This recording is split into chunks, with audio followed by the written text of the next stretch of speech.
Peace and well, family. I'm Reya'Sekhmet. You are now tuned into the Change Life Mob podcast, where we don't just decode the lies, we reconstruct the truth. As always, we have the Conscious Locks Barbara Star joining us today. So, family, today's episode is not for the faint at heart. And we are deeply honored to welcome back one of our master decoders. He's not just a warrior historian, he's a truth teller, historian, and a national political commentator. And he's the founder of the African History Network.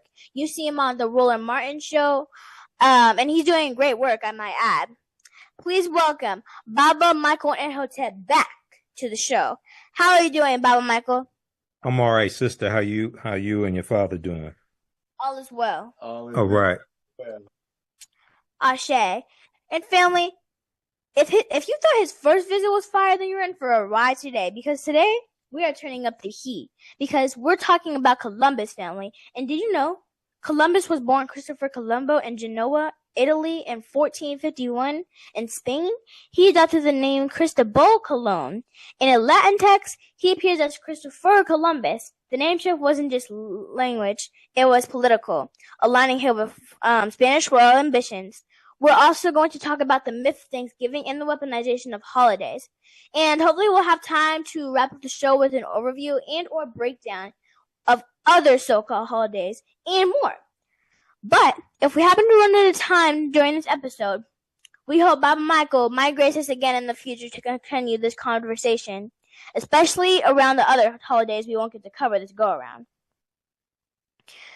But if not, you'll still get the gist of it. With that said, let's get straight into it. Okay, so Baba Michael, let's start with the lie that launched 1,000 textbooks, and that is the story of Columbus. And Sure. Here's what I've come to know. Columbus Okay. did not discover anything, but he did invade. And he did claim the land in the name of Jesus Christ, but he was a devil to the people. Columbus, also known as Cristobal Colon, enslaved, raped, mutilated, and massacred the indigenous populations. I've also come to know through my research that a high percentage of people he encountered were African, and what we call today the Americas. So, Baba Michael, I'm trying to get a clear understanding, as I've just begun my reading with my Barbara Star and Nana Moot. The first Americas were Africans by the ancestor Dr. David Imhotep, where he said we had been the Americas for over 51,000 years. I've also began studying They Came Before Columbus by the ancestor Baba Ivan van Sertima. So again, Baba Michael, that was a lot of words to get to my question, but I would like to know from your perspective, what's the real story of Columbus? What is the real truth behind October 12th? 1492. And if you want to share your screen with some slides, Baba, to help the family follow along, please go right ahead. The class is yours. All right, thanks. Okay, so October 12th, 1492, Columbus lands in what we today call the Bahamas. And he called it San Salvador, which means Saint Savior. He said he named it after his Savior, Jesus the Christ. To really understand Christopher Columbus, and you're correct, no, he did not discover America. There were millions of people already here. There's myths surrounding Columbus. Okay. So, and the way I teach this in class is to understand Christopher Columbus. Really, you got to understand the previous 700-800 years of history to even understand how we get to that. But, number one, Columbus never came to the land that we call the United States of America. The closest he came here was Cuba, which is 90 miles away. Okay. He goes into the Caribbean and he goes into South America. Okay. He makes 4 voyages from, August 3rd, 1492 to, he makes 4 voyages starting August 3rd, 1492. And we know he dies in 1506. Okay. So, what Columbus is going to do is to drastically expand the European exploration, the exploitation of indigenous people as well as African people, and colonialism. This is what's going to take place. So it's important for us to understand Christopher Columbus but not celebrate him. He's a master of genocide. One of the good books on dealing with Christopher Columbus is by our ancestor, Dr. John Henrik Clarke, Christopher Columbus and the African Holocaust, Slavery and the Rise of European Capitalism. And I got this copy in July 1994. So the newer copies don't have this cover. I got this when I was in college at Wayne State University here in Detroit. So you talked about our ancestor and my friend, Dr. David Imhotep, who wrote the book, The First Americans Were Africans, Documented Evidence. And as the evidence shows, and as Dr. David Imhotep talked about, the short-statured Africans known as the Khoisan had traveled all around the world. They have the oldest DNA on the planet, and they were in the area that is today the South Carolina, Georgia area, going back at least 51,000 years ago. And this was discovered, there was an archaeological discovery in 2013 by Dr. Albert Goodyear, who's an archaeologist at the University of South Carolina. And they found 13 different types of evidence to document this African presence going back at least 50,000 years ago. So when we deal with Christopher Columbus, it's important to really understand that Columbus didn't really become important in America till about 1792, okay? And he was celebrated by Italians who were here in America. So we're talking about 300 years after that, okay, after 1492. And then there's a celebration for Christopher Columbus in New York in 1792, but it's going to become a federal holiday. It's going to be celebrated nationally, I should say, in 1892, and it was designed to be a one-time celebration.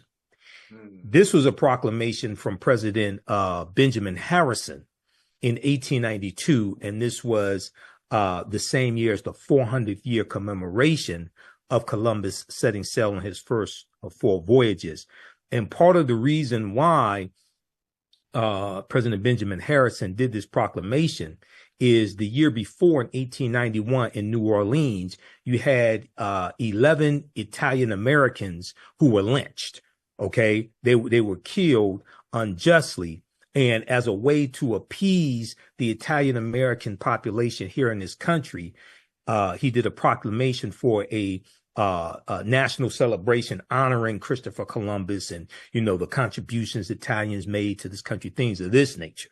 Okay, so when we talk about Columbus in school, oftentimes you'll have, or just when we deal with the history of Columbus, a lot of times you have African Americans who will want to run away from that history and not talk about it, because we know there were already millions of people in the Caribbean and South America, things like that, when he arrives. But Columbus is crucial to understanding the expansion of the transatlantic slave trade. Okay. And and a lot of the places where people like to go on vacation, Jamaica, for instance, okay, were discovered, were conquered and colonized by Christopher Columbus. And then when we talk about the Haitian Revolution, right, 1791, you can't talk about Haiti without talking about Columbus, because it was the island of Hispaniola that Columbus lands on December 6, 1492, and that's going to become a Spanish colony before it was a French colony in 1697. The Spanish and the French were fighting over that island land of Hispaniola, and where today we have the Dominican Republic and Haiti. And in 1697, France takes control of the western third of that island, and they call it Saint Dominique.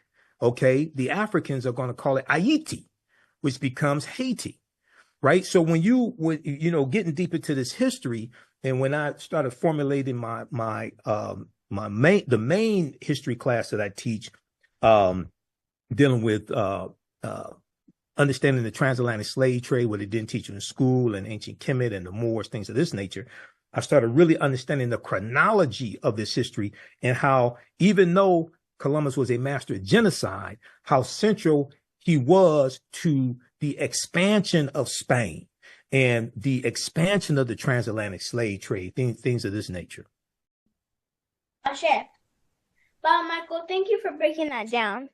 So when we talk about Africans being here before Columbus, those connections were just coincidental. What kind of evidence really confirms that presence?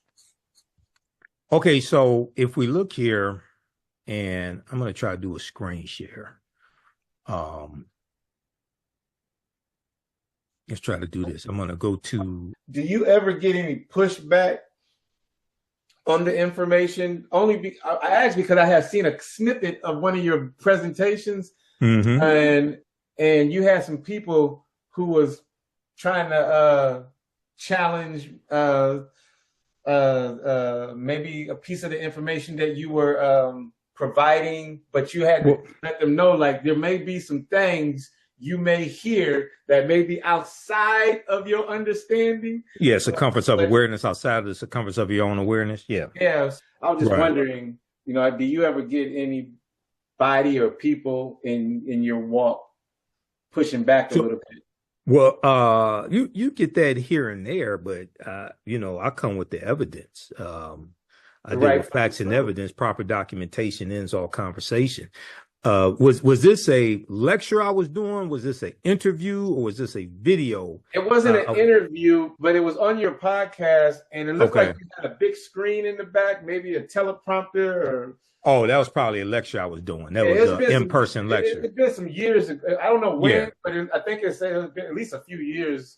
Yeah. What was the subject matter? Christopher Columbus, maybe Halloween. Oh, yeah. Yeah, I did do a lecture. I think that may have been about 10 years ago, dealing with Christopher Columbus and the African Holocaust, something like that. Yeah. You'll get that, but usually you're talking to people that haven't studied that information.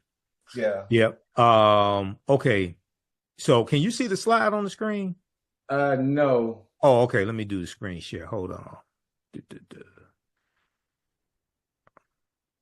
And thanks for the clarity. I just wasn't sure. I don't want to put out any misinformation, especially when I'm teaching the young one. Oh, no. It's all right. It's all right. Okay. Can you see it now? Yes. Okay. All right. So this is a slide from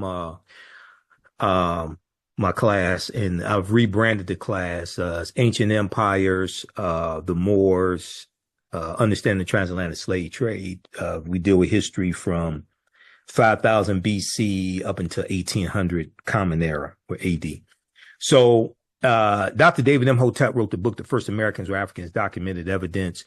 On page 14 of his book, he talks about a discovery that Dr. Albert Goodyear made in Allendale County, South Carolina in 2013.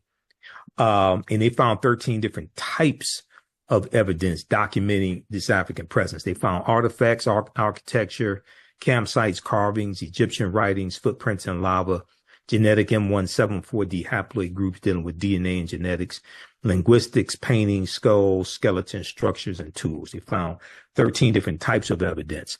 Now, the mainstream archaeological structure, or the mainstream archaeology, tries to refute any evidence that undermines their notion of the Clovis culture discovery in New Mexico, that basically says that humans were, or modern man, Homo sapiens, were first here about 13,500 BC, somewhere around there. Okay. Any information that comes out, any evidence that comes out that undermines that, they try to refute that. Okay. And there have been numerous archaeological discoveries that have come out, about maybe past 15, 20 years or so, somewhere around there, that show a presence of humans prior to 13,500 BC here in the land that we call the United States of America. Now, this article right here, this is from ScienceDaily.com. ScienceDaily.com is a scientific website. They talk about scientific discoveries, archaeological discoveries, things of this nature. This article is from actually his discovery was in 2004. I don't know why I said 2013. Yeah, 2004. Maybe it's because there's 13 different types of evidence. But right. This was a discovery 21 years ago, but 2004, November 18, 2004, ScienceDaily.com had this article. New evidence puts man in North America 50,000 years ago. Okay. And a summary of the article, and this is the summary from ScienceDaily.com, not my summary.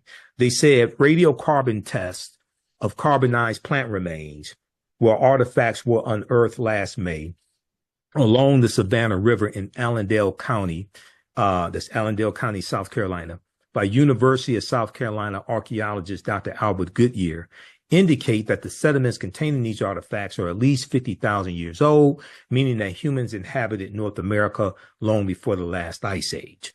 Now, we know that the Khoisan, who have the oldest DNA on the planet and are the short-statured Africans, they're derisively called pygmy, or they're called bushmen, things of this nature. But we know the Khoisan have the oldest DNA on the planet, and their ancestral line dates back 100,000 years ago. There's an article from Science Magazine in October of 2012 that broke this down as well. So what we're talking about, those Africans that were here tens of thousands of years ago, these were the Khoisan. And this is something that Dr. David Imhotep deals with in his work and in the interviews. I interviewed him about 13 times on the African History Network show. He's an ancestor now.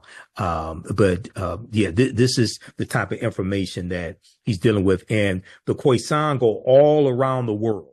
Okay. And when the Genome Project did this, took samples of DNA from people all around the world, they found that the Khoisan had the oldest DNA on the planet. Mm-hmm. Yeah, that's powerful. Well, give me 1 second here. Okay. Let's see. Okay. All right. Yeah, that's powerful, Baba. You know. Thanks. There's pieces of that I wasn't clear about, but I did catch several of your interviews with Ancestor Baba David Imhotep. Yeah, well, I'm going to re-air the last one I did with them in 2021. I'm going to re-air that today and tomorrow because this is Indigenous Peoples Day / Columbus Day for those that celebrate it. But you have forces trying to bring back Columbus Day as well, revive it. The like same that proclamation that was just signed. Right. Well, the same people that want to bring back Columbus Day, right, are the same people who want to resurrect Confederate monuments. Mm-hmm. Okay, the same people who are celebrating white supremacy and trying to make, and the same people who are trying to sanitize the Smithsonian African American Museum, okay, and say it focuses too much on slavery and it's divisive and things like this. No, it's dealing with real history. Now, many of us have said, myself as well as Tony Browder, and I interviewed Tony Browder on my show, and he talked about this. He said it's a fantastic museum. I'm paraphrasing, but he said the only criticism he had was it did not deal with the history of African people prior to slavery. Okay. Right. But you got to deal with the history of slavery. You have too many people in this country that want to sanitize that history, don't want to deal with it because the structural inequities that exist today, okay, are the legacy of slavery. Okay, when you deal with the 8-to-1 racial wealth gap, when you deal with African American homes being undervalued by approximately $156 billion, when you deal with African Americans being overtaxed when it comes to property taxes by approximately $600 billion since the end of slavery, as Andrew Carl talked about in his recent book, and I dealt with on the African History Network show. When you deal with these structural inequities, they are the legacy of slavery. So one of the things that Project 2025 is dealing with is attacking that history, because they don't want to have to deal with any policies to repair the damage of a legacy of slavery. Okay, so let's borrow, let's corrupt Dr. King's words, August 28th, 1963, in his speech that was called a canceled check, later called "I Have a Dream," where he talks about his children not being judged by the color of their skin, but the content of their character. You have people who want to take that and then say, oh, well, we want a colorblind society where everything's equal, but you don't want to deal with repairing the damage of the laws and policies from the past 150 plus years. Right. This is the game that's being played. Yeah. You brought up a few things that I want to come back. I'm gonna circle back around on because I really want to, get your thoughts on what some of the other things that you just said. Okay. And yeah, Bible, we're taught to celebrate Columbus to honor genocide as exploration. I've come to know that's not education, that's indoctrination. I'm just making sure what you're saying, and that there is both historical documentation and cultural overlap that point to African arriving long before 1492. And that challenges the whole idea of Columbus as a discoverer. Is that correct? Yeah, well, not only that, I mean, Leif Erikson was in North America. The Viking was in North America and, quote unquote, discovered Vinland around 1000 AD. So Leif Erikson was in North America before Christopher Columbus, 500 years before Columbus was close to 500 years before Columbus was even born. So this whole narrative really comes about with you have Italian Americans advocating for a celebration of Columbus after the proclamation in 1892 by President Benjamin Harrison. It's going to become a federal holiday in 1937, officially a federal holiday celebrated annually, and that was signed into law by President Franklin Roosevelt. But you're going to have this whole fake narrative used to, just perpetuate more white supremacy. So you have a decimation of the indigenous people in the Caribbean, Native Americans as well as Africans. Dr. David Imhotep he talks about how 70% of the people that Columbus encountered on his 4 voyages, were African people. And then you're going to have this just a total whitewashing of the history that, that takes place. So even when we look at, say, if we just look at the United States, okay, right, not the Caribbean, but just the United States, Africans were taken into the territory called the South Carolina, Georgia territory in 1526 by the Spanish. That's 93 years before Virginia, 1619. Right. Okay. But so, that's not even talked about. So we have to correct how a lot of this history is being taught. That doesn't mean that you don't teach the history of Christopher Columbus. Yes, you have to. But it is putting Columbus in the proper perspective and understanding the genocide that Columbus brought. The proclamation that Donald Trump just did a few days ago doesn't really address that. It just celebrates Columbus as an explorer, and it's appealing to Italian Americans, things of this nature. It's a total distortion of the history. But and Trump is not celebrating Indigenous Peoples Day, because a lot of cities had replace Columbus Day with Indigenous Peoples Day and really honoring Native Americans, recognizing the genocide that was inflicted upon them. And in 2021, then President Joe Biden signed a proclamation declaring Indigenous Peoples Day. Okay. Well, Trump is reversing all that, but all this is part of Project 2025. Project 2025 is dealing with eradicating the racial justice movement and accomplishments of the racial justice movement after the killing of George Floyd. So all this took place after George Floyd, even though you had some cities going back to say 2017 starting to adopt Indigenous Peoples Day, right? It's really after the death of George Floyd, May 20th, 2020, that we really start seeing a lot of this stuff accelerate. Right. Okay.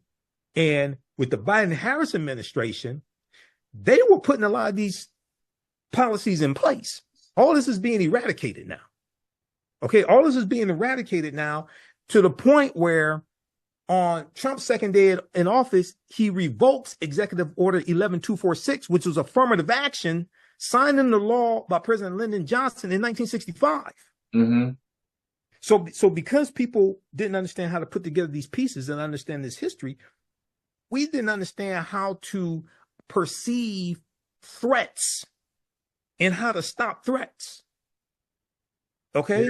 Yeah. And one of the things that the history teaches you to do is to understand how to perceive threats and understand how history doesn't repeat itself, but it definitely rhymes. And there's always been there's always a white backlash to periods of advancement or perceived periods of advancement that African Americans have made. Facts. And I have to say that I remember watching one of your episodes, and you were talking about Project 2025. Back, way before this all started to roll out. I first started talking about it in 2023 because Project 2025 came out from the Heritage Foundation in April 2023. I was talking about it going back then because I already knew who the Heritage Foundation was. I was very familiar with them.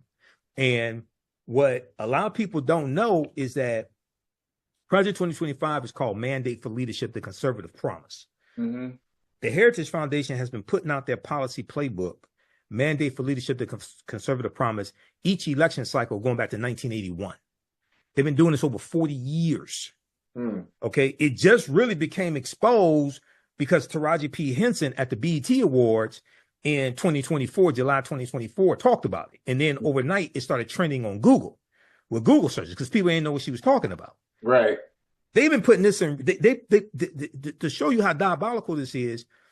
When they put out Mandate for Leadership, the Conservative Promise in 1981, it was in book form and it became a New York Times bestseller. Okay.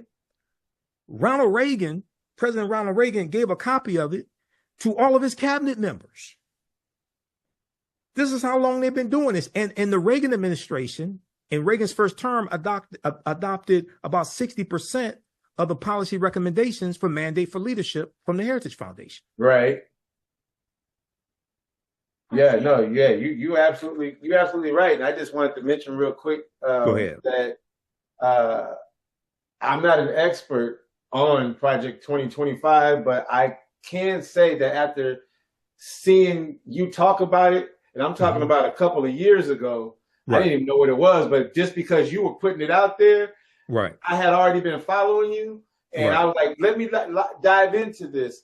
And so when I started seeing it and reading what was in it, I started thinking, what can I do from my seat right here in little old Iowa?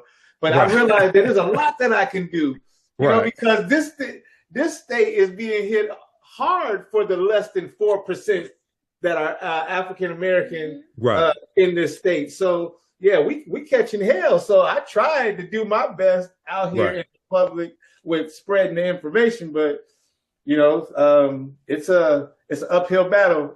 Michael. No, I understand. I understand. Michael, Yes.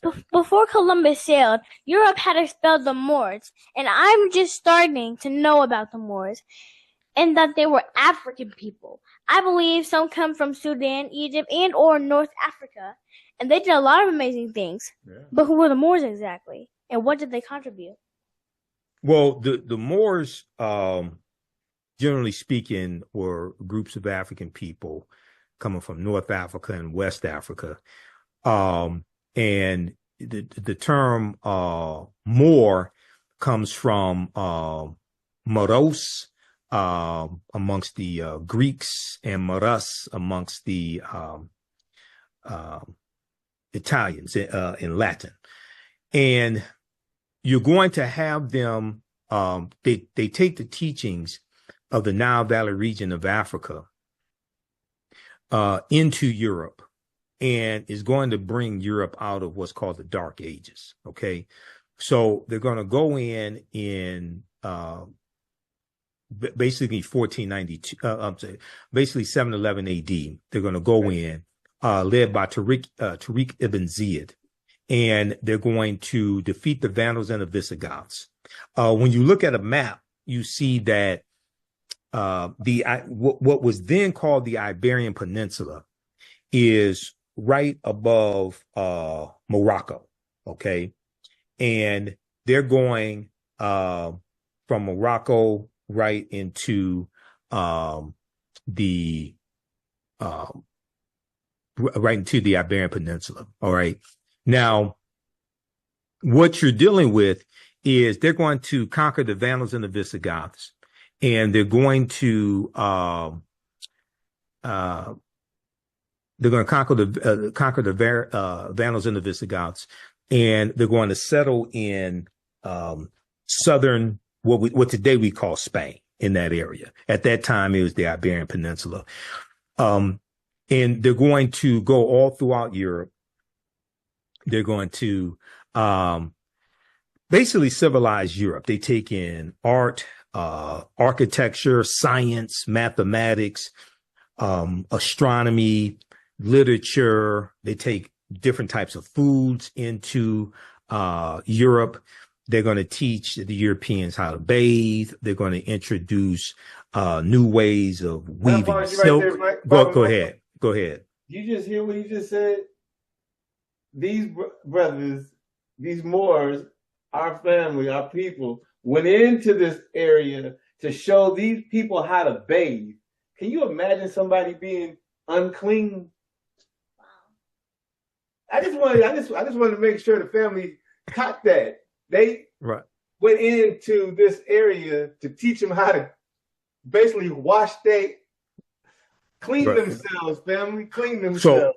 So they're gonna go, and that's gonna be a result of it. That wasn't the purpose of them going in, but that's gonna be a result of it. They're gonna show, because you have to understand that at this period of time in 711 AD, the western portion of the Roman Empire falls in 476 AD. The Vandals and the Visigoths crushed that.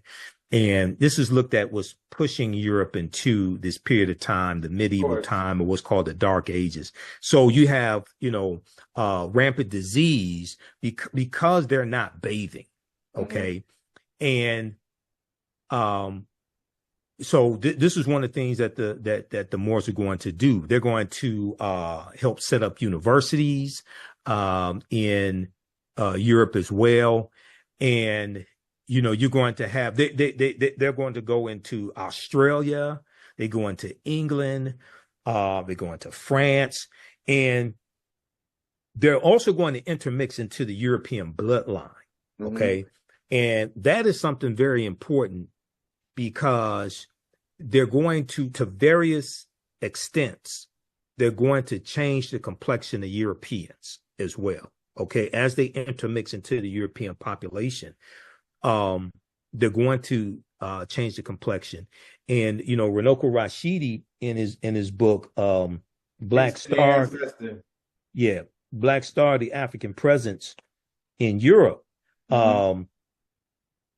This excellent book right here, which deals with a lot of the history of the Moors in throughout Europe. He shows you different statues and paintings of Europeans, of the Moors all throughout Europe. Okay. And we know that, so for instance, if we look here, right here, page 90.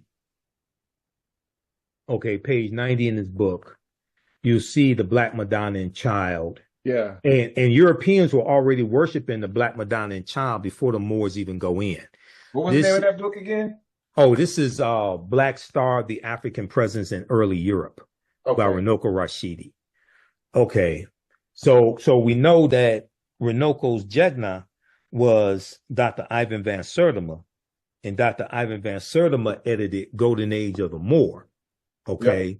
And this is a Golden Age of the Moors, a collection of essays. Runoko Rashidi has one in here. Dr. Jose Pimenta Bay, Dr. John G. Jackson, Jan Carew.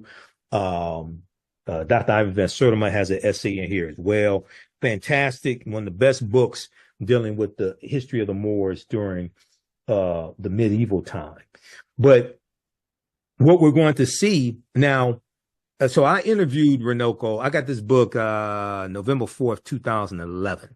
Okay. And I interviewed Runoko either 2000, right around that time, 2011, 2012. But I interviewed him about this book. And on page 91 in his book, I saw this right here. And this is the national flag of Sardinia in Italy. Mm-hmm. And it has the 4 Moors heads, right? Yep. So I started doing research on this, and he talked about it also, because I'm like, okay, I know the history of the Moors and things like this, and they go all throughout Europe, but you see it's a headband, right? Yes. Originally, the original depiction was a blindfold to show that they were prisoners, because the Moors were in in Sardinia, and it took a monumental effort of the Italians to defeat them. Okay, but because of tourism and to be politically correct, things like this, they changed it from a blindfold to a headband. Mm-hmm. And I went in doing research. I went to the official website for Sardinia for their tourism, and they on their various pages, and they changed the location of it on the different pages. They had this flag with the African Moors heads on it. Okay. Mm-hmm. So when you start getting into this history, right, and you start looking at these different images, then that takes you back into history, and then you start connecting the dots to connect the Moors to Columbus. The Moors lose control of their last stronghold, Granada, January 2nd, 1492, okay, mm-hmm. which was under Spanish control. And it's going to be late in 1492 that, first of all, with the defeat of the Moors in Granada, what's called the Reconquista is complete. The Reconquista is the reconquest, and now it's the effort of Spain to take back control of the areas that the Moors had control of. And mm-hmm. the Reconquista begins about 722 AD. So the Reconquista is complete. Then August 2nd, 1492, the day before Columbus set sail, the Spain expels the Sephardic Jews, the Sephardim, mm-hmm. out of Spain as well. Okay. Now it took Columbus lobbied King Ferdinand and Queen Isabella about 7 years to get them to finance his voyage. Okay. But he's going to set sail with them having defeated the Moors. Okay. Now they can focus on this exploration and financing this exploration. But when you start putting together the pieces of the puzzle, and then to understand Columbus, you got to understand 700-800 years of history before Columbus, what leads to that. And that deals with the history of the Moors in Europe, especially Spain. Yeah.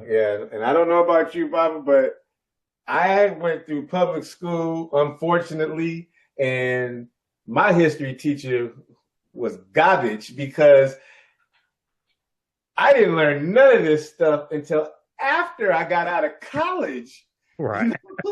I mean, doing my own independent research on it. So that's pretty sad, to say, because here I'm talking about 30 plus years ago when I was in high school, and we've been getting social studies and stuff like that all the way back in elementary, and I don't remember majority of what you just said even being talked about in the classroom. Yeah. And so that's why I'm trying to unlearn in real time and teach the correct information and plugging in those gaps, because I would just say that truth by omission is definitely a lie. Right. Well, what I would say is even what they taught in social studies class, things like that, some of it is false, but I would probably say the greater majority of it is true or happened, but is other parts that they're leaving out, where if you understood the other parts of it, then the whole would make a lot of sense. Exactly. Okay. So if it's like, okay, let me go to this, if you don't mind, let me go to this slide for a minute. Okay. So I show this in my class. So here is, let's go to this map, just to give people understanding geographically. Can you see this map? Yes. Okay. So the Iberian Peninsula, Spain, and what today we call Spain and Portugal, the area that the Moors settled in southern Spain, they're going to call that Al-Andalus. Okay. Basically means like to walk in the spiritual path or walk in the spiritual light, something to that effect. And you see Morocco is right below where they go in. Now, when they land, they go when they land in the Iberian Peninsula, where they land at, they're going to, it's a mountain, and it's going to be called Jebel Tariq's mountain. And we know it as the Gibraltar. Okay. Named after the Rock of Gibraltar, named after Jebel Tariq. That's where that comes from. Now, if we look here, let me see if I go. Okay. So the Moors' ancestors were known as the Garamantes. And the Garamantes were a Black African people living throughout North Africa. And we know Hannibal Barca of Carthage was a Garamantes. And we know Carthage historically was in the area that today is Tunisia, okay, in North Africa. So, Hannibal Barca and the Carthaginians fighting against the Romans during the Punic Wars, right? Publius Cornelius Scipio, who then, after the Battle of Zama in 202 BC, where Hannibal's defeated, Publius Cornelius Scipio takes the surname Africanus. Okay, Africa was not named after Publius Scipio Africanus. The name Africanus in Latin means belonging to Africa. He's going to take the surname Africanus after the Battle of Zama in 202 BC. Now, the Moors, according to George G.M. James in the book Stolen Legacy, were the custodians of the ancient Egyptian mystery system, and these teachings will bring Europe out of the Dark Ages. So when you study the Moors, you deal with the teachings from the Nile Valley region of Africa, going into Europe, right? Bringing Europe out of the Dark Ages, but also they're going to teach what's known as the Poor Knights of Christ, a group called the Poor Knights of Christ. And the Poor Knights of Christ are going to become known as the Knights Templar, all right? Okay. And then when the Knights Templar are disbanded in 1310, and a group of them are rounded up in France, Friday the 13th in 1310, the teachings are going to go underground, and they're going to resurface as the Freemasons, as the Rosicrucians, things like this. These other, as Tony Browder calls them, societies with secrets. A lot of people call them secret societies. He calls them societies with secrets. So then a watered down version of these teachings come to the land we call the United States of America with the quote unquote founding fathers, because 50 of the 56 signers of the Declaration of Independence in 1776 were Freemasons. So this is how you get like the Washington Monument, which is a tekken, a symbol from ancient Kemet, dealing with the symbol of resurrection coming from the story of Asar, Aset, and Heru, things like this. You get those symbols of Freemasonry coming from Europe, brought into Europe by the Moors, coming from those teachings coming from the Nile Valley region of Africa. Okay, so when you start getting into this history, and then the word Moro is derived from the Greek word moros, which literally means black or a very dark color. And then the Romans called them Mari. You may see Maras with the US or Mari. And the word Mauritania means land of the black-skinned people. Okay. So the Maori were a Northwest African people who were very dark-skinned. The Romans will refer to that region of Northwest Africa as Mauritania. And if you read Golden Age of the Moor, edited by Dr. Ivan Van Sertima, pages 527 and 187, they break down this information here. So then, because when you start studying the history of the Moors, then you realize, okay, we're studying more than just a people. We're studying language. We're studying the lasting impact that they had all throughout Europe on architecture, on painting. But even when you look at Othello, the play from Shakespeare, okay, and he talks about, and Othello is a Moor in the Venice army, okay? So we start seeing the lasting impression that the Moors leave, even though there's a concerted effort to obfuscate, as Dr. Jose Pimenta Bay puts it, to obfuscate or distort the ethnicity of the Moors and make them European or make them Arabs. So when I was watching, years ago, when I was really starting to really study this information, I was watching the History Channel, and they had a documentary they had one series called The Barbarians, okay? And each installment dealt with a different group of barbarians: Anglo-Saxons, Jutes, Lombards, Picts, Vandals, Visigoths. But they had another companion series called The Dark Ages. And when they showed the Moors going into the Iberian Peninsula 711 AD, they depicted them as Arabs. Okay. They didn't say that these were African people. They didn't say these were black African people, anything like that. Okay. So, and one of the things Dr. Jose Pimenta Bay talks about is how the word Moor has become synonymous with the word Arab. So then if you hear Moor, you automatically think they're talking about Arabs, and it has nothing to do with African people, when yeah, it has everything to do with African people. The majority of those Moors were African people, and they're dealing with African culture, okay, to various extents. So that's why it's important to get, deep into this history. So then you start seeing the games that are being played with language, okay? The games that are being played with language and identity. And images, yeah. And images, yeah. Absolutely.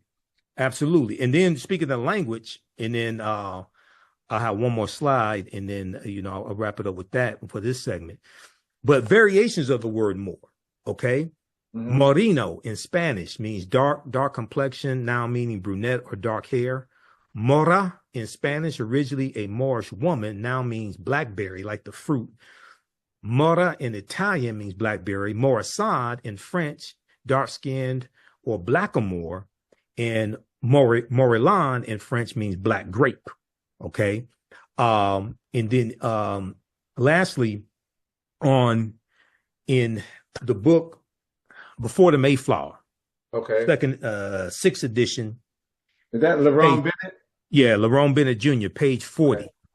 LaRon Bennett Jr. in this chapter, he's talking about history in the 13 colonies early on in the early 1600s. Okay, before codified slave laws exist, starting with Massachusetts in 1641. Okay, and he says of all of the improbable aspects of this situation, the oddest to modern blacks and whites is that white people did not seem to know that they were white. It appears from surviving evidence that the first white colonists had no concept of themselves as white people. The legal documents identified whites, people who we call white people, as Englishmen and or Christians. The word white, with its burden of arrogance and biological pride, developed late in the century as a direct result of slavery and the organized debasement of blacks. So basically, he's talking about after Bacon's rebellion in 1675, 1676 in the colony of Virginia, and the term white is really going to be introduced about 1681 in the colony of Virginia and is going to be adopted by the other colonies. For a long time in colonial America, there was no legal name to focus white anxiety. The first blacks were called blackamoors, Moors, Negers, Negers, and Negars, Negars. The word negro, which is Spanish and which is a Spanish and Portuguese term for black, did not come into general use in Virginia until the latter part of the century, the latter part of the 1600s or the 17th century. Understood. Okay. But Michael, I've noticed that in many documentaries, the Moors are portrayed as light-skinned or Arab-looking people, almost sanitized, to say the least. My question is, how does this kind of visual misrepresentation impact our understanding on African history? And would you say it contributes more to erasure than education? Yeah, it's designed to erase. It's designed to disconnect the Moors from Africa. Okay, because here's what happened. So, like when I was in college, I first got introduced to the Moors probably by Dr. Yosef Ben Yakinen. Okay, he was one of the first people I really heard talk about the Moors and their impact they had on Europe. And then I read the book by Dr. Khalid Al-Mansour, Betrayal by Any Other Name. Okay, he talks about the Moors in there. I read Stolen Legacy by George G.M. James. He talks about the Moors, right? So then when you start filling in the blanks of what happened between pyramids and slavery, right? And you start understanding how everything the Moors taught Europeans came back to kick us in the behind. The Moors are going to introduce cotton into Europe. They're going to introduce sugar into Europe. And many Europeans get addicted to sugar. And one of the things that Columbus is going to do, and one of the things he was searching for, was another source of sugar as well. And we know they're going to start setting up these sugarcane plantations in like Jamaica and Haiti, things like this, even in Puerto Rico. Okay, because Columbus conquers the Boricuan, the island of Boricuan, which we call Puerto Rico. So when you have, did you see the movie Posse? Yes. Posse with Mario Van Peebles and Melvin Van Peebles, things like that. Okay, that movie takes place in 1898 during the Spanish-American War. Okay, and these guys are in the U.S. Army, right? The Spanish-American War is Cuba fighting against Spain for their independence because Cuba was conquered by Columbus on behalf of Spain. Okay, so a lot of people saw the movie Posse, but don't really understand the historical background that movie is dealing with. Okay, so we can go from 1898 back to the 1490s and see how Cuba became a colony of Spain on behalf of Columbus, by way of Columbus. Yep. But yeah, there's a concerted effort to using language and imagery to totally distort who the Moors were, because then if we knew that these were Black African people, then we would start asking more questions and start doing more research and looking at language. Okay. Exactly. Because if you go to I'm gonna pull it up and I'm gonna show it to you. Hold on. This is the Virginia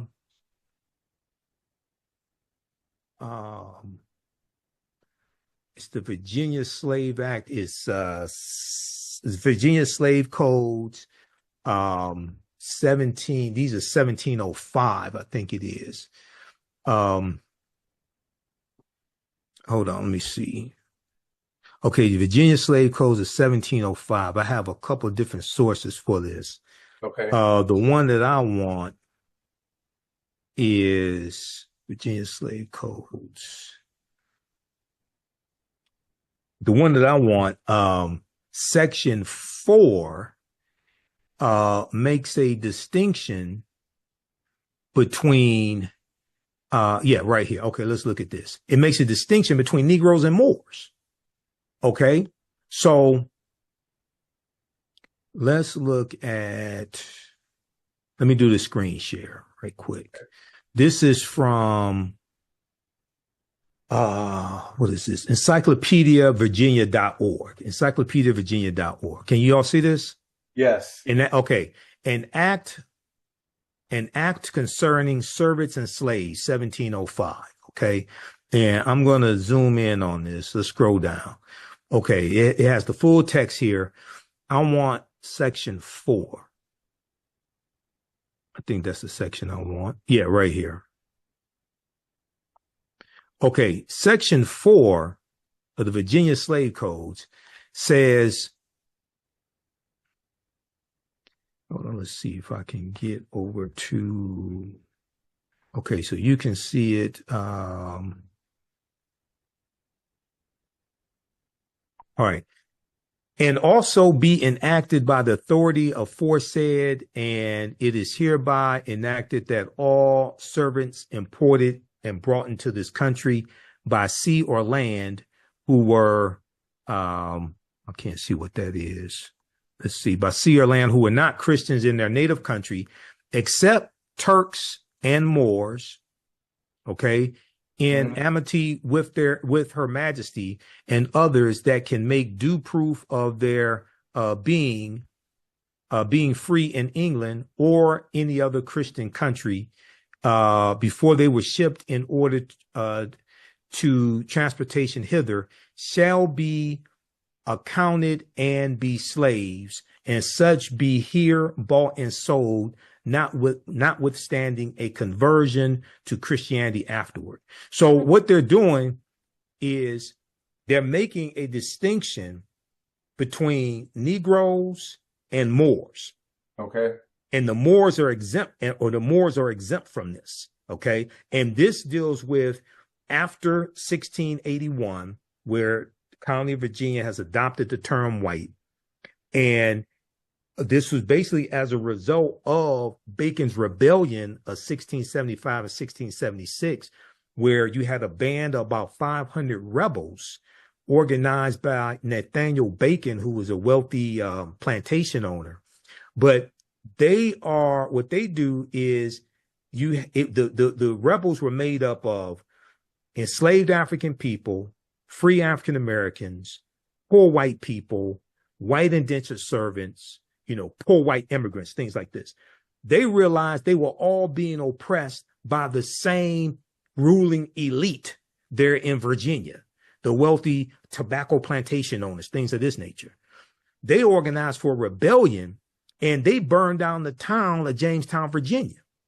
This is known as Bacon's Rebellion. It's going to be after Bacon's Rebellion that the ruling elite realized they need to break up that alliance between poor white people and African people. and enslaved African people. They need to break up that alliance. So they're going to introduce the term white about 1681 to bring the poor white people and these white immigrants, things like this, bring them on team white.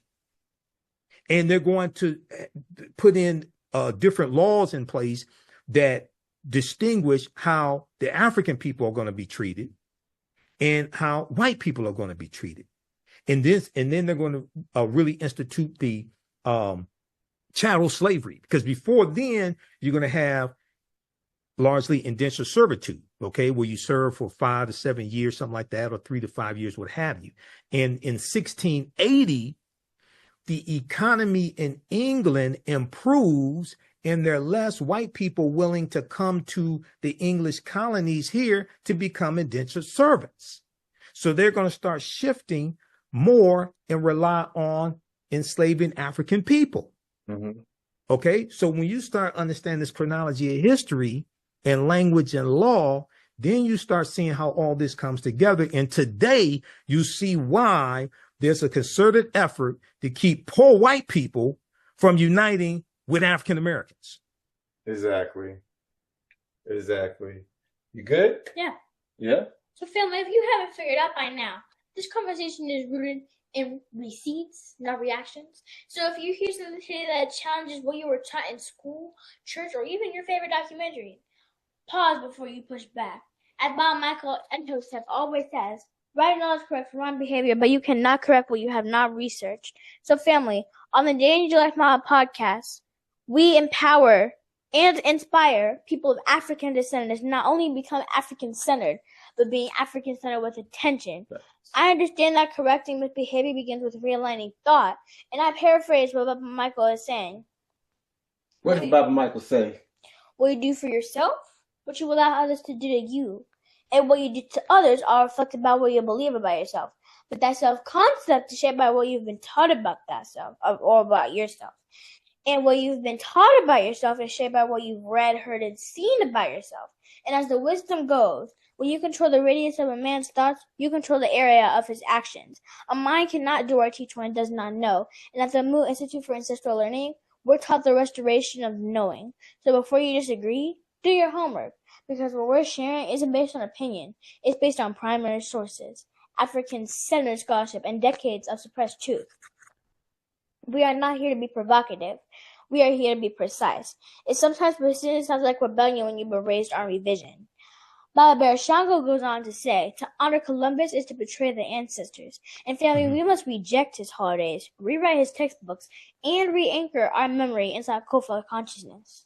Ashe. You've been waiting to get that off. Wow, haven't you? Very good. Very long time. Yeah.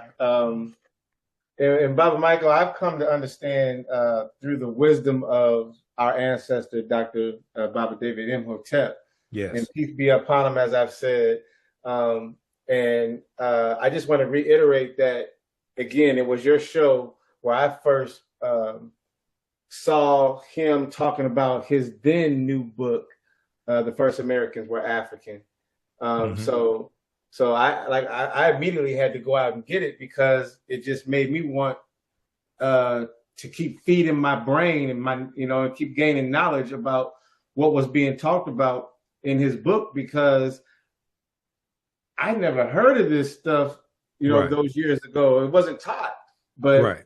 And again, I'm also thankful for COVID, because when the world shut down, it put myself, my family back into the books. Doing the homework, doing the research, and doing what must be done to gain the information to plug those holes, as you have said, right? So I say all of that to say that interview and your interviews inspired me to do deeper dives, and I'm grateful for your interviews. So I just want to give you your flowers for that, because thanks.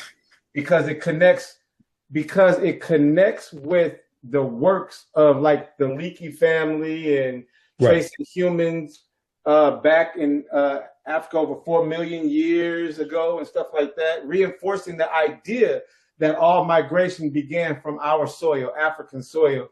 And I acknowledge that here we are in 2025, moving into 2026, and a quarter of a way done with this century, and here we are still confronting the Columbus myth.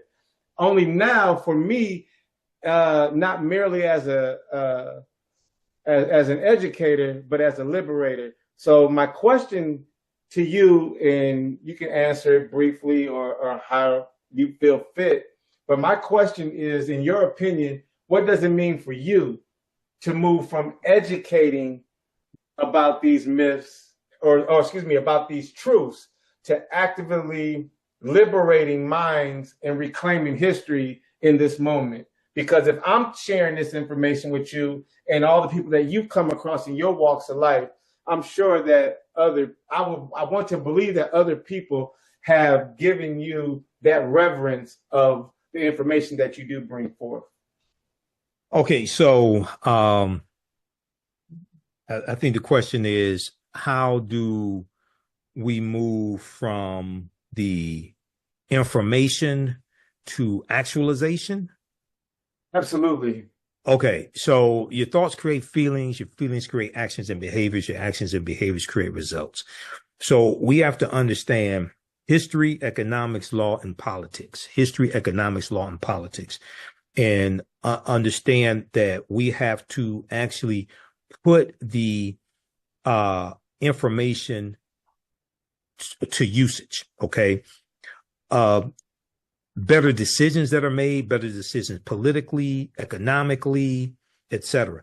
So we have to have a understanding of all four, because politics is the legal distribution of scarce wealth, power, and resources, and the writing of laws, statutes, ordinances, amendments, treaties, their adoption, interpretation, and enforcement.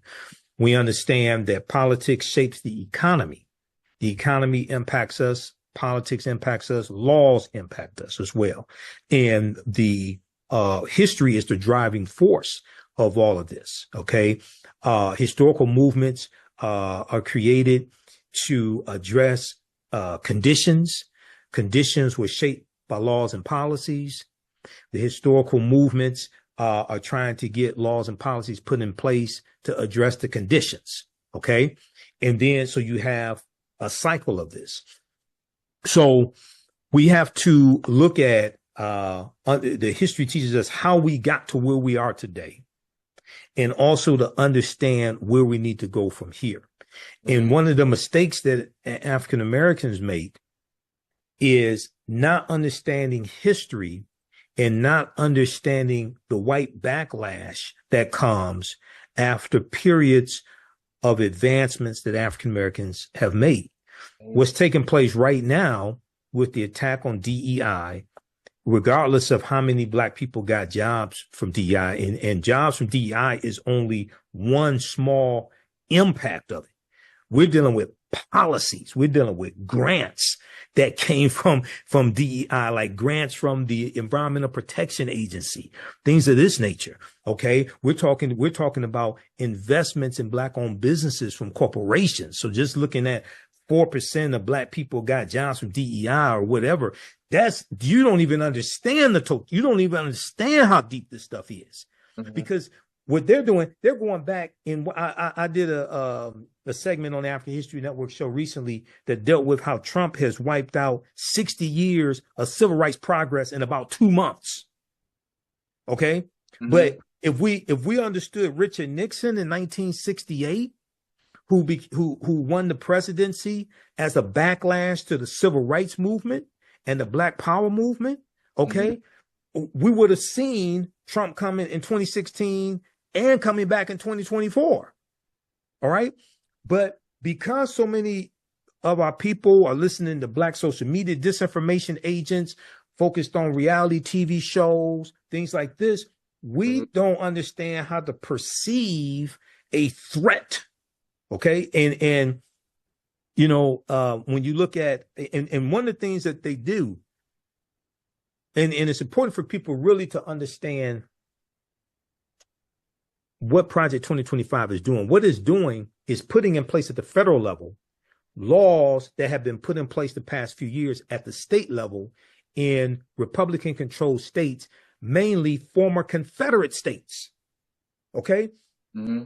In understanding that what we're seeing right now is a continuation of the U.S. Civil War and a continuation of the political backlash, as well as political violence that helped bring about an end to the Reconstruction era in 1877. Mm-hmm. So when you start understanding how all this history is connected, then you see why they are continue to attack the history of African Americans and how it's being taught. Cracking down, going after universities. These are totalitarian moves. You go after universities, you go after media, okay? You crack down on media being able to report accurately on certain subjects, things of this nature. And when you can control the history of the past and you can suppress people's ability to vote today, Mm-hmm. then you can control the policies of the future for decades. And this is the plan that's being played. But what they do to distract people is they say the reason why you don't have jobs, the reason why you don't have this, the reason why you don't have that is because of these undocumented immigrants over here. Mm-hmm. So they scapegoat a group, just like they scapegoated African Americans and said the reason why you don't have jobs, white people don't have jobs because of affirmative action. Mm. They'll scapegoat a group here, but they won't tell you why the unemployment for Black people went up to 7.5% in the August in the August unemployment report, right? But 1.2 million people, 1.2 million immigrants have left the U.S. workforce since February of 2025. Mm. But you said they're taking Black jobs. So how did the unemployment rate for Black people go up and not down? See, exactly. This goes back to Bacon's Rebellion, where the ruling elite realized they had to break up the alliance between the African people, the poor whites, things like this, to divide and conquer. So they're playing different groups against each other. This is what's taking place right now. Yeah, and I'm not going to call nobody out, but it seems like the people that I come across in my walk of life are those people you're talking about. Yeah. the miseducated, right? Misinformation. Then before we move on to the next segment, I want to say you cannot be African-centered if your memory is controlled by your enemies. That means if the stories we tell come from the same people who stole our names, our land, and our languages, we ain't free. We're just repeating their lies. The ancestor Baba Ishaka Musa Shango taught that the greatest battle we face is against historical disinheritance. In his book, African People and European Holidays, a mental genocide, he exposed the dangerous celebration of figures like Columbus as cultural suicide. Why are we told to honor a man whose own crew recorded the rape of indigenous girls as young as 9 years old? Why are we taught that his arrival was brave when it led to enslavement and forced conversions and cultural destruction across continents? So October 12th, Columbus Day is not a holiday. It's actually a day of mourning because within decades of his voyages, the Portuguese and Spanish empires were already building African-centered routes. That's the transatlantic slave trade. That's genocide by design. That and this was intentional, not ignorance, but rather strategy. So, but okay, and I can go on with that, and I don't want to hold up the show or anything like that. So, sure, I would just say, let's move on to that misgiving term, sure, what commonly people call as Thanksgiving. And Baba, what are we really commemorating when we gather around that table on that day, when people are being festive, right? Because when we strip away the sanitized stories of pilgrims and feasts, what's left is a legacy of land theft, genocide, and forced erasure.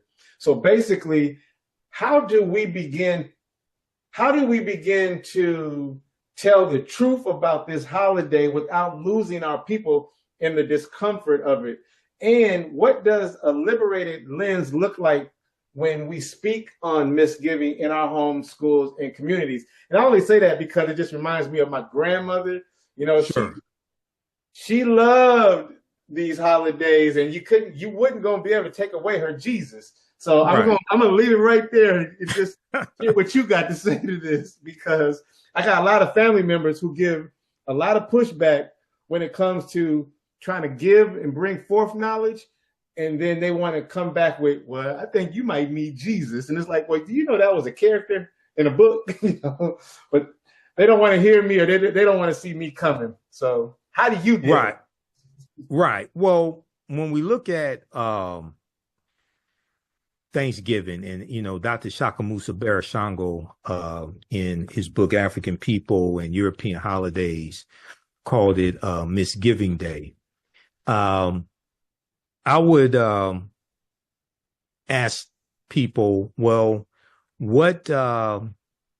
how do you think Native Americans look at it? Because many Native Americans celebrate a National Day of Mourning. Okay. And they commemorate, 1621.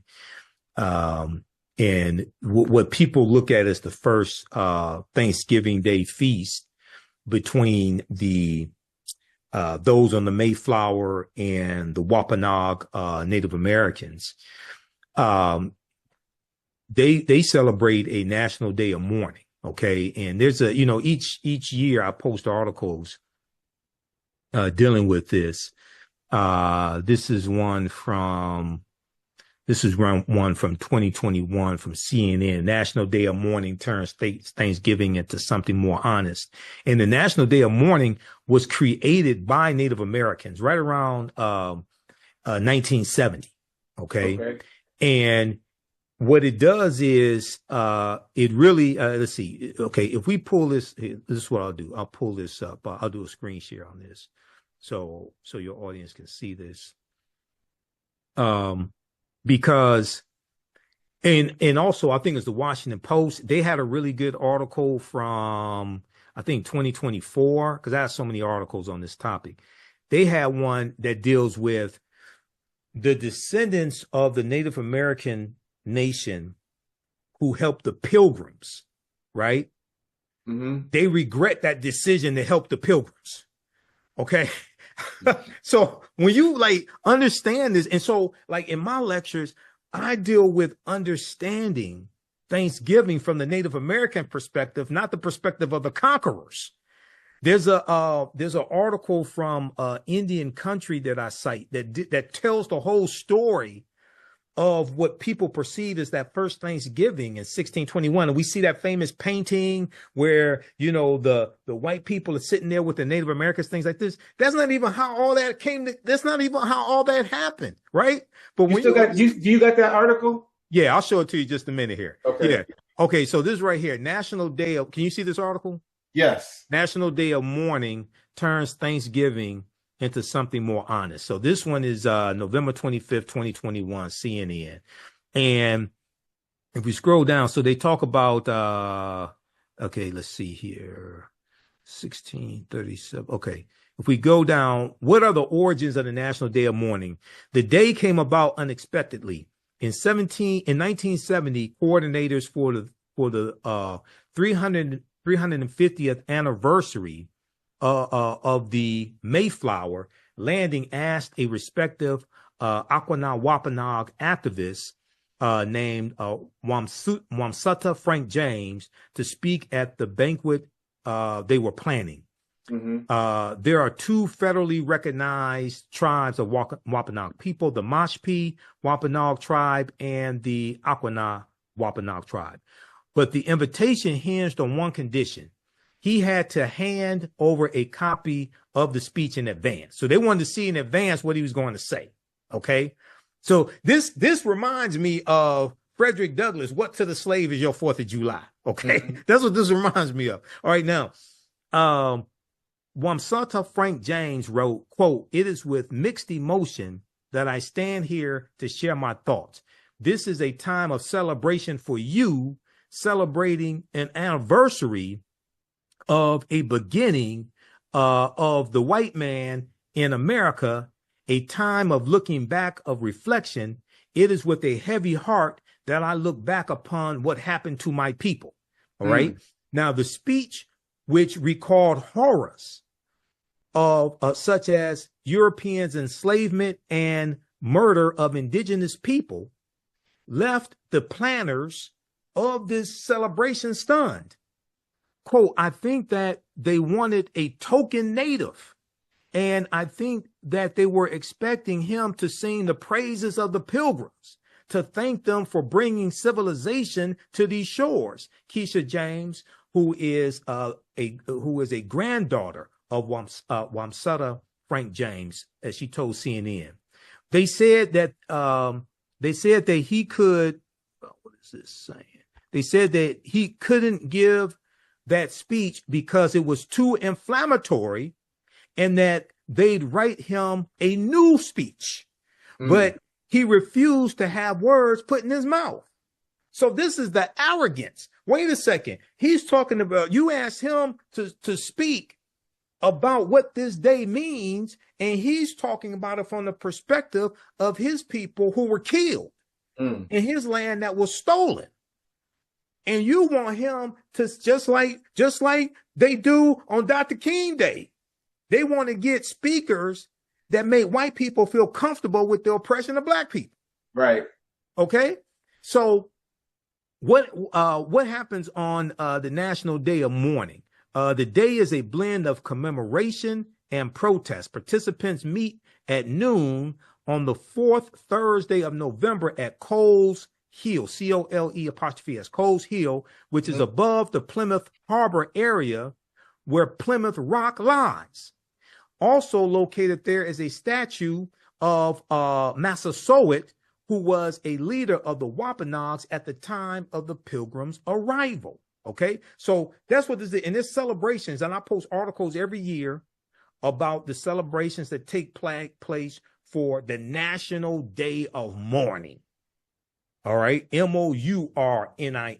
So we need to dig into that history, and that coincides with what Dr. Shaka Musa Shango is talking about in African people, European holidays, and a mental genocide. Now, with that being said, I'm not against black families coming together on, on what we call Thanksgiving Day, because most of us have the day off from work, right? And I'm not against, any time families can come together, right. I'm not against that, because, that time next year, some of those family members may not be with us. And we don't want ideology to keep us away from family. Okay. But but family coming together on a particular day is different than family celebrating Thanksgiving in the European tradition of celebrating Thanksgiving. Right. Okay, so we have to understand the difference between the two. And I do miss those sweet potato pies, but yeah. But no, in all seriousness, Baba, you're absolutely right. And it just, what you were saying just takes me back to last year. I gave a Juneteenth speech. But as I got to sharing about General Order Number 3 and what it really was and all of that, right. I probably was about 4 minutes into my speech, and she came up politely in my ear and said, "You got 2 minutes, wrap it up." And I'm thinking, but I have 15 on the docket, right? But I see exactly what you were saying, because it played out in real time for me last year. And look, check this out. And I'll land my plane with this just for time.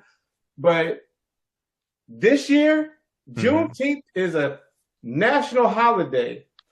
This year, we didn't even do a proclamation nor a celebration for Juneteenth this year. Ashe. And yeah, Baba, we gather around tables built on blood. That's definitely not tradition. It feels more like, trauma. This is a horror reality, woven with stolen land, broken treaties, and lives lost in the name of conquest.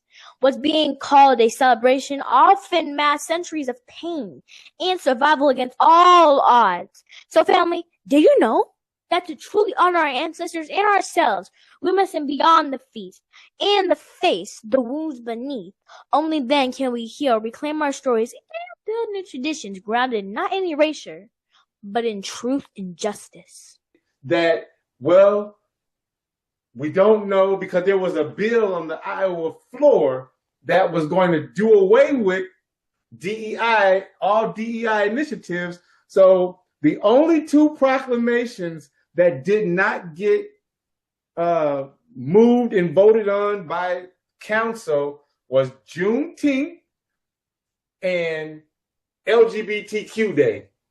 Mm-hmm. Those are the only two that they haven't done this year. All else, they've done all other proclamations this year as they have done in years past, except for those two that I mentioned.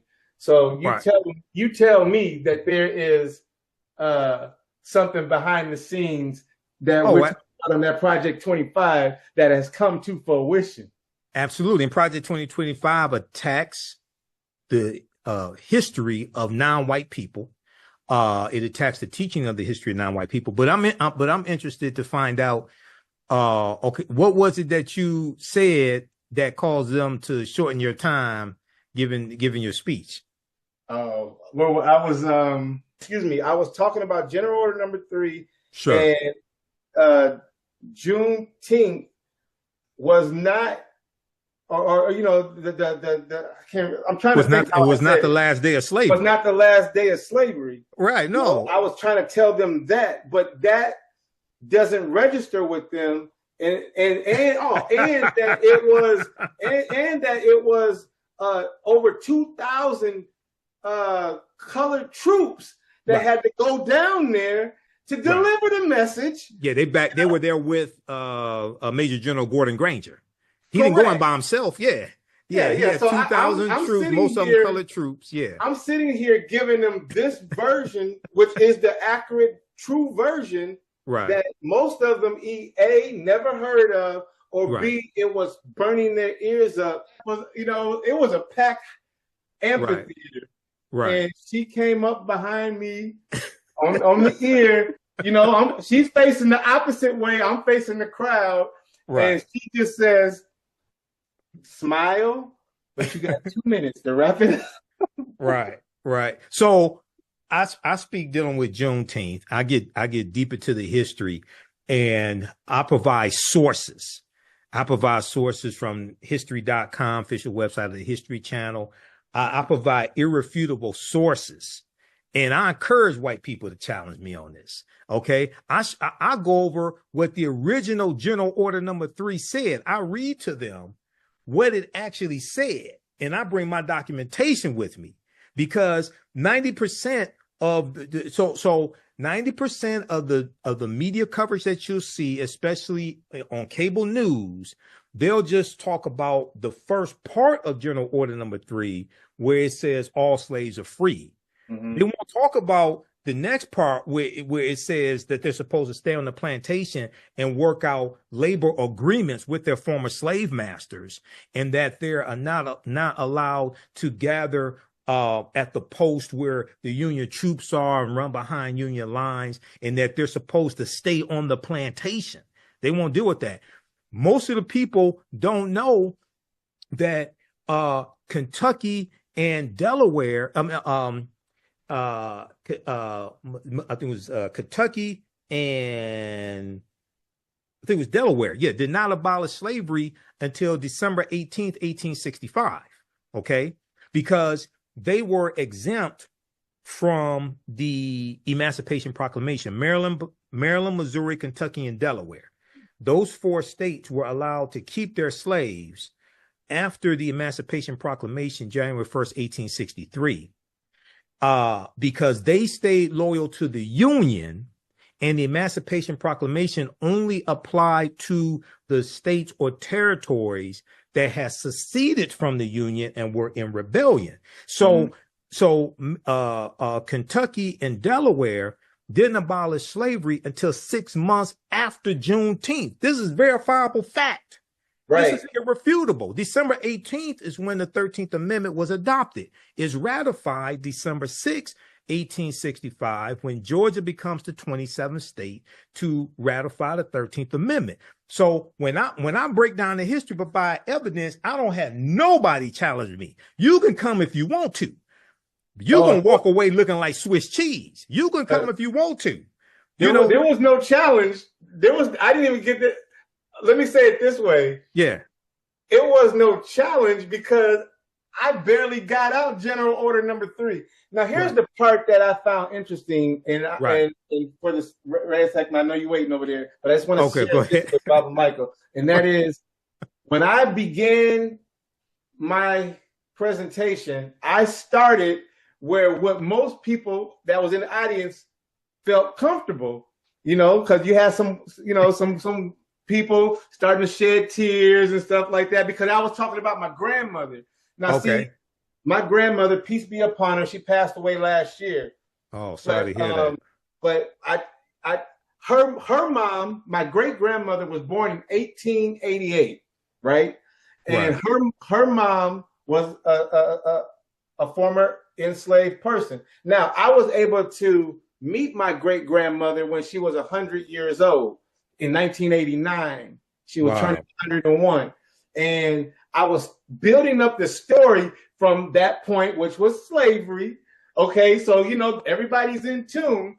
But when I got to that part about General Order Number 3 and the colored troops going down there with General Gordon Granger, you know, and I started getting into the heavy stuff, that's when she walked up. So I didn't see her. I don't know if she got the nudge for somebody or she just taken for somebody. I don't know. I just know that she gave me the 2-minute warning. And so I kind of just wrapped it up at that point. But again, if I had heavy hitters like you in the audience, that would have said, keep it going. So one thing I would say is that we really have to organize our own Juneteenth celebrations. Okay. I spoke at one here, Juneteenth, Jubilee, Detroit. And, I have I've been doing this for a few years. I have my 3-hour online deep dive into Juneteenth history lesson that I do. And then, because it's a 3-hour lecture and I sell it on DVD to 2.5, 3 hours. I'll boil that down to a tight 30-minute presentation. But for this, speaking at this event, I did a 10-minute presentation and hitting them with fact after fact after fact. There was a battle that the last land battle in the Civil War happened 1 month after happened 1 month after General Robert E. Lee surrenders to Ulysses S. Grant in Virginia, April 9th, 1865. The last land battle was May 12th, 1865, Palmetto Beach Ranch, which is outside of Brownsville, Texas. That battle was the last land battle of the Civil War. So a lot of people think the Civil War ended April 9th with General Robert E. Lee surrendering. For all practical purposes, but it doesn't come to an official end for 16 months, for another 16 months. It's not until August 1866 that President Andrew Johnson announces the official end to the Civil War. So this goes back to what we talked about in the beginning of this conversation, how people have all these misconceptions of history. And every year, every Juneteenth, man, I'm looking at MSNBC, CNN, I'm looking at things in mainstream media, and they're getting these things wrong about Juneteenth when they say it's the last day of slavery. And a lot of that is a lot of these people in media don't understand history, number one. Let's start there. They don't understand history. Number two, they're trying to make white people feel comfortable with the oppression of African people. Mm-hmm. Okay? So this is how you get these lies being told. And as I explained to people, Juneteenth is an opportunity for African Americans to force into a national conversation a history that people are passing laws and state legislatures to suppress the teaching of that history. Well, we have to correct the history of Juneteenth and protect the history of Juneteenth. So we can't allow the history to be co-opted and watered down, things of this nature. But with Juneteenth, it's important for us to understand that we have to understand a period of history as opposed to one day in history. Facts. Because that Juneteenth takes you to the Reconstruction era, 1865, 1877, right? And the collapse of Reconstruction and the backlash that was inflicted upon African Americans who are acquiring land and gaining rights and voting, things of this nature. So a lot of people want to say, oh, clap their hands. Oh, the slaves were free. Oh, you don't wait. Hold on. We weren't given land. We weren't given money, compensation, tools, things like this, right? And even the acres of land that was given under Special Field Order number 15, known as 40 acres and a mule, most of that land is going to be taken back. Yeah. By President Andrew Johnson, right? So we have to control the narrative and not allow Juneteenth to be co-opted to make people feel comfortable with the oppression of African Americans. Yeah, facts. And I just wanted to bring that up quickly because when you were telling the story about the Native American Day of Mourning, it just took me back to that moment that I had. And that was, again, I've spoken about Juneteenth on several occasions, and that's never happened to me by somebody that looked like me, you know, to stop me in mid-flight like that. But again, thank you for bringing that to the table. And okay, so let's keep going. Okay.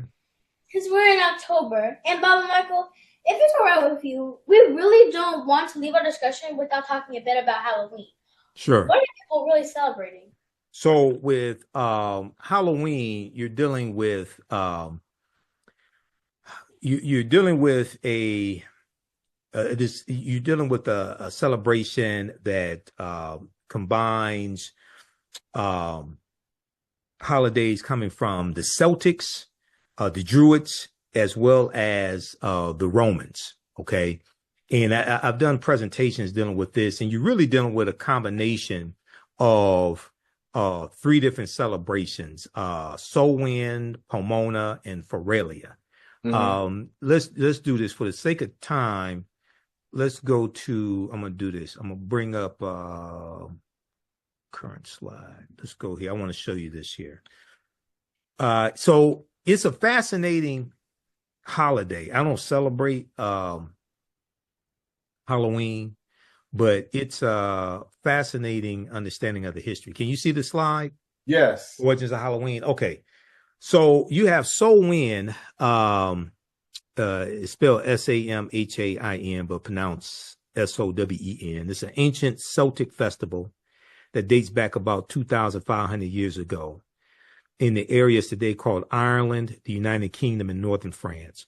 Now you also have Pomona, which was the Roman goddess of fruit trees and a symbol of abundance.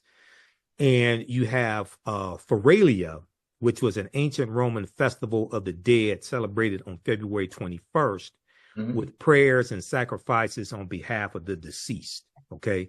So Samhain means summer's end and occurred on November 1st.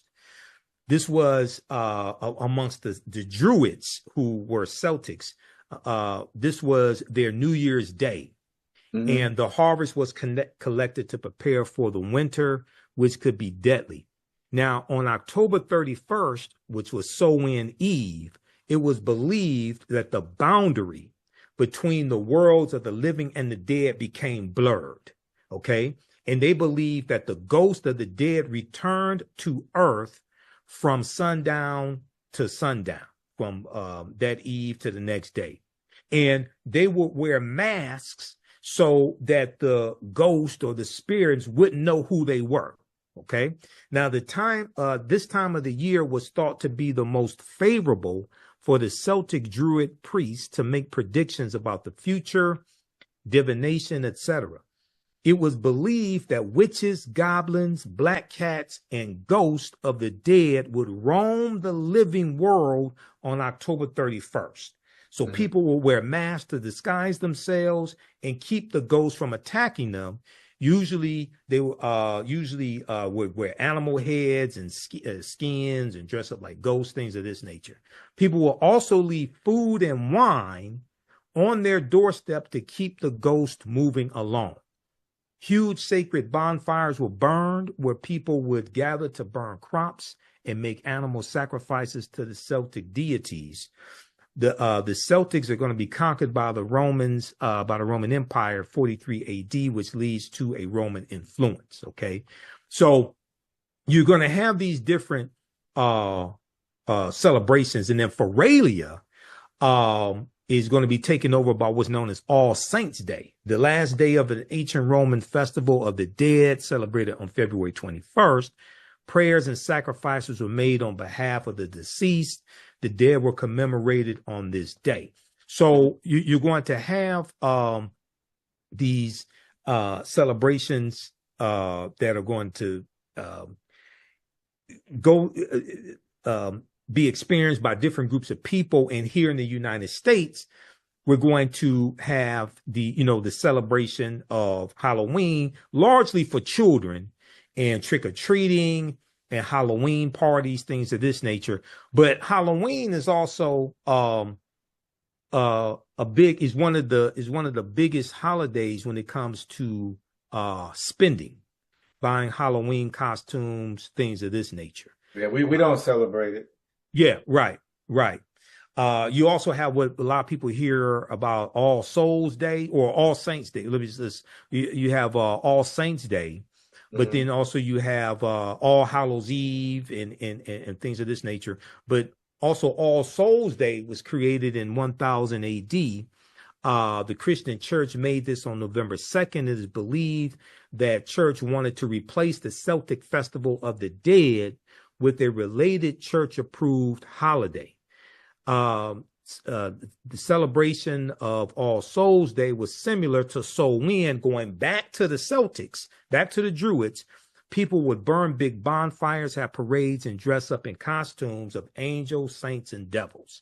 So you have All Saints Day became known as All Hallows Day, which is known as Hallows Eve or Halloween. So Halloween comes from Hallows Eve. So when you start studying how you have different cultures influencing this celebration that some people celebrate today, it goes back to the Romans, goes back to the Celtic Druids, all this, and the influence from the Christian church as well. Absolutely. So are you following pretty good? Yeah. Does this change your mindset about Halloween? Indeed. Facts. Here's a story for my young listeners who may be struggling to understand where we're staying today about Columbus, Misgiving, and Halloween. There was once a river that ran clear through the center of a village. The elders said it carried memory. Every drop held the laughter, the grief, the songs, and the names of those who came before. Children were taught to drink from it slowly with reverence, because it wasn't just water, it was legacy. But one day strangers arrived. They built fences around the river. They poured dye into its flow and called it new, and told the villagers to forget the old names. They said this is progress, this is education, and slowly the children stopped asking questions. They drank the water fast. They forgot the songs. But one child, out of all of that, began to dig. She followed the river upstream past the fences, past the dye until she found the stores. Still clear, still singing. She cupped her hands, drank deeply, and remembered. Feel me, that child is me. That child is you. That child is all of us who refuse to sip silence and call it tradition. So when we speak on Columbus, on Misgiving, and or on Halloween, we're not just challenging holidays, we're tracing the river back to its source. Ashe, let's keep building. Now, some people in the some African-centered people celebrate Ancestors Day. So they'll dress up as an African ancestor. okay, and have a celebration totally separate from Halloween, not worried about the devil or evil spirits, things like this, but they'll honor their ancestors and dress up as an ancestor, and have separate celebrations dealing with that. Yeah, and we choose to use that day as Information Day, doing what we're doing right here with you. So that's our way of combating and trying to break the cycle of what was fed to myself and others when we were growing up. You know, Right. So yeah, this is right up her alley. Okay, good. So, Baba, I usually do a segment called a fun question from the segment zone. But today, I want to share one of the many emails and comments I received after Baba Rassar and I posted on our video on Columbus. Okay. And our conversation today. That just confirms that we're presenting the truth. So, there's a segment that I do called a community mic check, and I asked for people's thoughts on information we put out, and some folks responded. So the messages are written with deep resonance, while others take your time, Reya'Sekhmet. Take your time. They test our balance. I say all of that to say, I want to share one message with you to hear your thoughts on this person's statement. So this question came from someone named @HistoryMom247. She had a strong reaction to our Juneteenth and Columbus episode. She says, I watched the video you posted about Juneteenth and most recently Columbus. And honestly, I'm concerned. It feels like Reya'Sekhmet is being fed a one-sided narrative. Also, like she's being brainwashed. Rassar seems to be pushing misinformation, under the guise of African-centered truth, along with that Michael person. This is exactly the problem with these so-called alternative histories. That Michael person, she was talking about me? Okay, so for that matter, right? So what was it what was it specifically she was objecting to? Because oftentimes when people get confronted with the truth that contradicts what they've been told, they automatically reject it without doing any research. So what was it specifically that was said that she objected to? Do you know? She didn't. That's the thing. It wasn't. She didn't specify. She just said that we were providing this alternative truth and corrupting the mind of a young child. And, And she it was one thing to throw me under in the fire, but she kind of lumped you into that too. So just to get your understanding of that.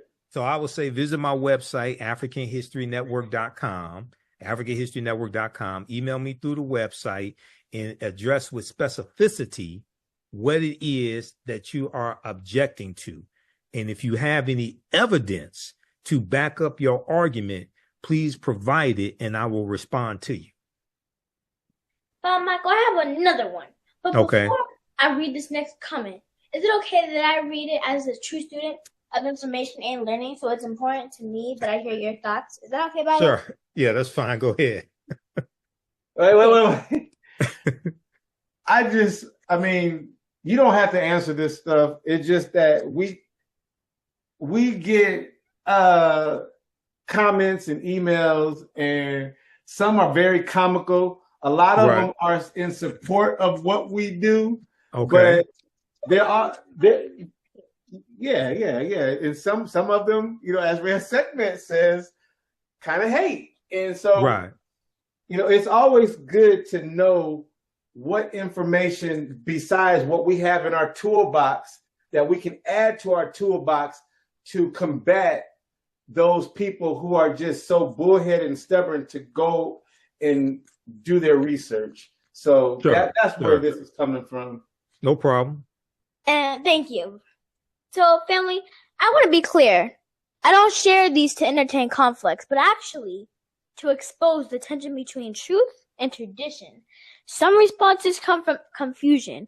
Others come from deep investment in stories that feel safe, even when they're incomplete. So this next comment is from someone who really believes in the holidays we've been questioning and sees our work as a problem. Okay. So this is from @BlackIrishLegacy22. Wait. You say at? Black Irish 22. Yep. That's already, a double negative, right? But go ahead. I've been watching your episodes, and I have to say, this consistent rewriting of history is exhausting. You and Razar keep pushing this idea that everything we grew up with is a lie. I saw your Juneteenth interview with Baba Michael and Imhotep, and honestly, it feels like a stretch. You're trying so hard to rewrite history that you're losing credibility. And Halloween is a celebration of imagination. Thanksgiving is about gratitude and peace, and Harry Potter, that series, taught an entire generation about courage, friendship, and standing up to evil. You talk about African-centered truth like it's the only truth. What about the histories who spent their lives studying the events? What about the textbooks, the museums, the traditions passed down for generations? Honestly, it feels like you're trying to quit Black people into abandoning joy, wonder, and unity, all for the sake of some extreme ideology. You're not just liberating minds, you're confusing them. Yeah, I'm not responding to that. Baba Rosa, would you like to respond? Yeah. So basically, Baba, I'm trying to put it on the screen. Okay. And he's trying to read the blurb off the screen for what that person said. So basically, it's just another one of people who watch from a distance that obviously watch our shows, but want to just listen to respond, opposed to actually listening and digesting the information. And if they do have disagreement or something that's hard for them to understand, they are refusing to do their research, which I'm sure that's probably millions of people that are on these social media platforms and stuff like that. But I do want to respond to that, and I'll do my best to try to keep it cool, right? Because go ahead. We usually don't even respond to this, but this is what Reya'Sekhmet wants. This is her segment. So, but can I just speak to the family on this? Yeah. Okay. So, Baba Michael. Yes. I believe you answered it very well earlier when you said send them to your website, tell them to, have their specific area that they have a concern with, so on and so forth. But I would just say that on Columbus, on Misgiving, on Juneteenth, Halloween, we're not rewriting history. I would say that we're restoring it. What that person calls an alternative narrative are actually primary truths, right? Mm-hmm. That I would say are primary truths that were buried beneath conquest, curriculum, and colonial comfort, family. Baba Michael Imhotep has spent decades documenting timelines, cross-referencing sources, and citing scholars whose work predates the textbooks you define. Facts. There's Dr. Ivan Van Sertima, Dr. John Henry Clark, Dr. Sheikh Anthony Joe, Dr. Marimba Ani. And that's just to name some of our master scholars. These are not fringe voices, family. These are foundational minds in the global study of African history. So when we say Africans reached the Americas 130,000 plus years ago, we're not speculating on this, family. We're citing peer-reviewed findings, lava-embedded footprints, and skeletal remains that challenge Eurocentric timelines. When we say Juneteenth is layered, we're not dismissing celebration. We're exposing the delay of freedom, as Baba Michael has so eloquently stated. This is manipulation of memory. And I would say that it's the need to honor truth over tradition. And I'll land my plane with this, Reya'Sekhmet. I know we haven't mentioned Harry Potter in any of our conversations, more or less any of our podcast episodes. I don't even know where that even came from, but okay, they can have it. But let me say this: most the people that watch your broadcast that criticized what I had to say about Juneteenth or what you had to say about Juneteenth probably have not researched the history of Juneteenth. Facts. Okay. I found out about Juneteenth in about 1994. I found out about Juneteenth 30 years ago. A lot of those people probably just found out about Juneteenth in the last 4 or 5 years. So they haven't read any slave narratives, like a Felix Haywood, who was there in Galveston, Texas, and got the news that they were freed. They don't understand the history of the Civil War and what leads up to it, don't understand that period of time, and don't even understand that the Emancipation Proclamation did not free the slaves, why the 13th Amendment was needed to amend the U.S. Constitution, okay, to really understand the actual history behind what happened. So they're just reacting to something that contradicts what they have believed for however long they've been believing it. When we look at, so I want to share this on the screen quickly here. So people talk about revisionist history and things like this. Anytime something contradicts what they've been taught, they automatically want to attack it without researching the validity of the new information that they're learning. So they'll call the new information that they're learning revisionist history, right? So if we look at this article, can you see this article on the screen? Yes. Okay, so this is from 2015, and this is in my archive. I have thousands of articles archived. This is from Huffington Post. Mom slams textbook's incredibly offensive definition of slavery in viral Facebook post. Okay. Also, you can support the African History Network through PayPal and Cash App. We have the information right on the homepage of my website. If you scroll down, $ the AHN show through Cash App. And through PayPal, paypal.me/the AHN show. This is our Cash App. Tag $ the AHN show, SHOW. When you go to it, it'll say Michael and show my picture there. Okay, these are some fake African History Network Cash App accounts have been stealing money from us. And I put our tag right here. Here's our link to our Cash App. QR code. Okay, so you can support us there if you want to donate support us $5, $10, $15, $25, $50, $100, whatever it is. It definitely helps us keep doing the research, stay on the air, pay some of the bills, and broadcast the Sunday night